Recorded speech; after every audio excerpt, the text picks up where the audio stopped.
What's going on, guys? Welcome back to the channel. Hopefully you can see me. It is rather dark outside. The roof is down. I do have a new microphone. Hopefully it sounds lovely. And I've got the interior light on so you can see me. Oh, I still skid. Oh, this diff, open diff, it's no good. Anyway, welcome back. A few people have asked me about this little MX5 that I've got.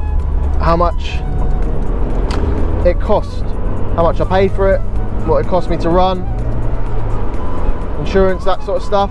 So I thought I'd just make a quick video on the way home from work that would let you know, basically. So let's get to it.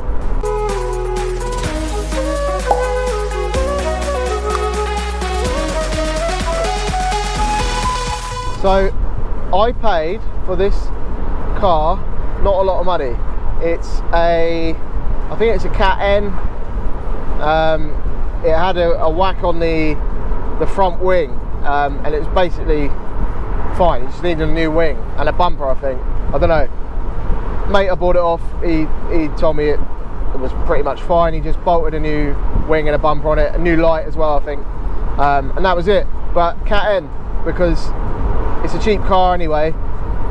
There's no insurance is never going to pay out for something like that to be done, especially if there's spraying and bodyworks, that sort of stuff. They're just not going to pay out for it. Whereas in reality, you can buy the parts yourself, like a wing in the same colour, and it all just bolts together. As long as there's no sort of structural damage, you're fine. And this was just like a little prang on the front, new wing, new bumper, new light, job done.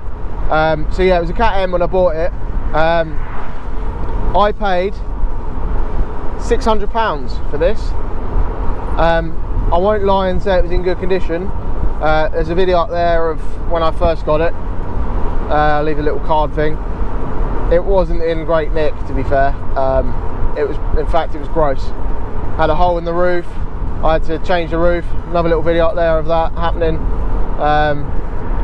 It was just gross. I had to make it my own, basically. But for £600, don't know what that is in dollars. What's that, like $900 or something? I don't know, no idea, whatever. For that money, it's a bargain.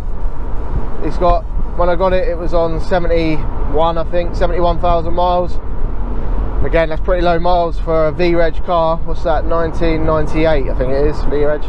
So for that, 71,000 miles is nothing for that age of car. So really happy with that. Not a lot of rust. It's got the usual little bits, but seals are pretty good. The chassis legs are all decent, solid. They look like they've just been painted from factory.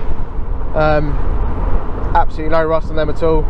So pretty happy with it in that sort of respect. Bodywork wise, the paint is pretty awful, but it is what it is. 600 quid, bargain. Now to insure it, this is done through Classic Car Insurance, Lancaster Insurance, I think they're called. And I pay £100 a year for Classic Car Insurance on this.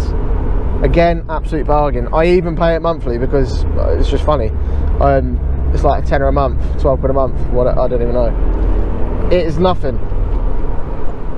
You don't even notice it going out your bank when it's that sort of money. Big boy cars that a lot of people pay monthly for.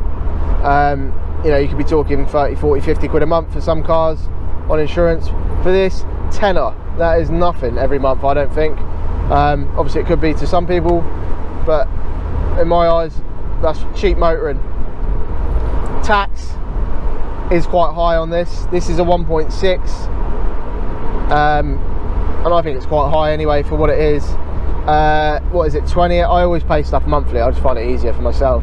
I'm not left with like a bill every year, like them to fork out for. I know you pay a little bit of interest on it, but in my eyes, I'm paying for a service that I find it's easier. I know exactly how much I'm paying every month. I think it's 26 quid or 28, I don't know.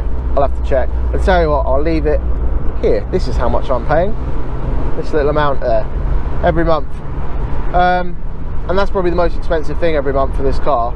But again, it's not even a lot of money. What else? Fuel, I put in £35.81 the other day to fill it up. obviously there was a little bit in there, but that was a week ago, and I've still got over half a tank. I do, how much do I do? Oh, sorry about that. Yeah, I do 8 miles to work and 8 miles back when I take this.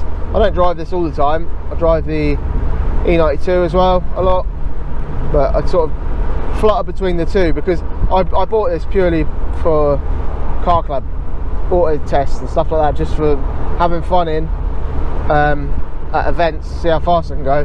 But it's just such a cool car. I love them, and just getting to take them out on the road all the time, going to work. You find yourself on some little B road somewhere by accident, you can have a full-on hoon and have a great time. You can literally flat out everywhere. You're not even going that fast. You've got a little 1.6 purring away, revving itself to pieces, and you're probably doing like 50 mile an hour most. Whereas some bigger cars, again, my 335i, that's, I would say, quite a powerful car. You get to a B road on that. I live on the Isle of Wight, as you know, or you may know. You get to a B road on that, you can't go flat out everywhere because you'll just end up in a hedge. It's just, there's too much power there.